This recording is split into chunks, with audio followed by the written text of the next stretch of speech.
Hi, I'm Lacey Pedig. I'm the designer behind Running in Circles, the table runner that you saw in the summer issue of Primitive Quilts and More. What I want to do today is take a moment to show you an alternative binding method for this runner. As you saw in the magazine, we just did one color of binding on the outer edge, not paying attention to having green binding on the green and red binding on the red. When I initially designed this project, that is what I had in mind, and as you can see on the runner behind me here, that's what I chose to do. So to give you a little quick rundown in case this is an alternative look that you really like or something that you're wanting to try, I'm going to show you real briefly how to put this together. To start with, you're going to make a slight modification in the number of strips that you need to cut. You need to cut 3 strips of, in this case, turquoise, and 3 strips of the pink. Yes, I do know that that's more binding than you need. However, it is surprising how much binding you go through, and I can assure you after sewing 3 of these together, every size varied a little bit depending on the fabric I was using, how I was ironing, and what machine that I had. So I'd rather that you have too much than not enough. So to start with, what you're going to want to do, unless you want to be really particular, in which case kudos to you, you can try to match this seam up with where they join so that you truly only have turquoise binding touching turquoise fabric and pink binding touching pink fabric.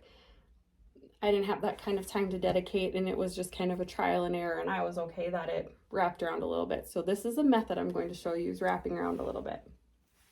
So at this point, you've got your pink strips all sewn together in one big line, joined to one turquoise strip, all sewn together on the other line. I've never pinned my binding, but in the case of this particular project, now is when you're going to want to. Keep in mind that as you pin your binding, this is flexible. You may have a little bit of wiggle room, and it's allowed for in the end, so bear with me as I do this. So to start with, I'm going to come up this way. I suggest starting about halfway on either the turquoise or the pink. It doesn't matter. But putting your binding down and pinning it into place. This is your starting point. That is not going to move. Once you get here, you are going to pin your binding in place like you would when you were sewing it. I pinned every 3 to 5 inches.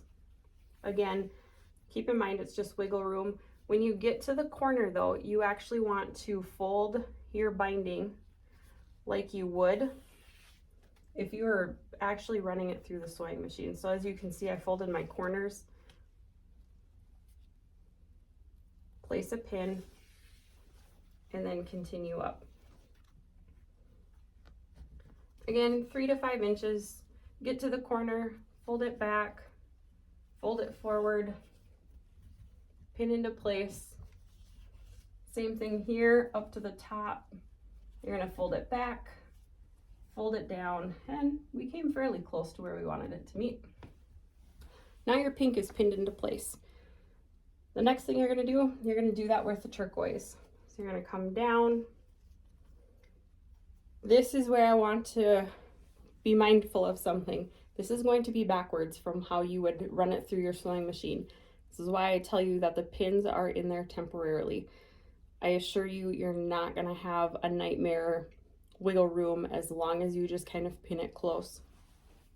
So you'd work your way down, fold back, fold forward, and because I really didn't want to have any surprises when I got to my sewing machine, I actually did the entire stretch here, fold it down, fold it up, grab another pin,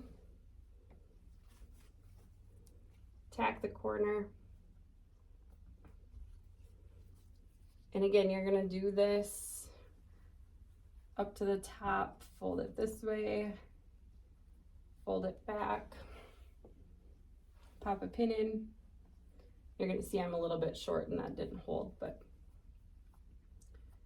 you get the gist of things. Okay, so I have now gone all the way around my runner. Everything is pinned into place, and this is where I'm at. I am to the joining part here. I have all of my pink strips. I have all of my blue strips hanging down, and what I did was then started about 3 inches away from this point I'm going to take this down just so you can see, or at least move it over. 3 inches away from this point, I put it under my machine and I sewed my binding all the way around. Again, those pins were just placed in there as your guide. If it happens to shift a little bit, please know that it's not shifting so much that it's going to change the look of your runner. So again, about 3 inches up from the corner here, and I sewed my binding continuously all the way around until I got about 2 inches past. I'm going to again move this out of the way. 2 inches past the top point. Now you'd finish it off like you would any other particular project that you were doing. You'll line your seams up, do the crossover, cut, sew so you've got that continuous strip, and just finish off your seam and you're good to go. Those pins, again, that you put in there were just a guide to get you where you were going, and it should have gotten you very close.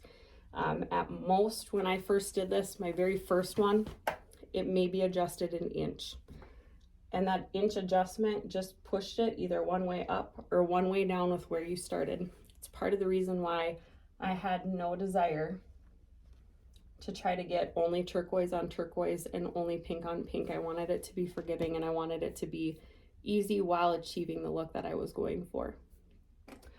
Hopefully that makes sense to you. If you still have questions, make sure that you reach out and let us know.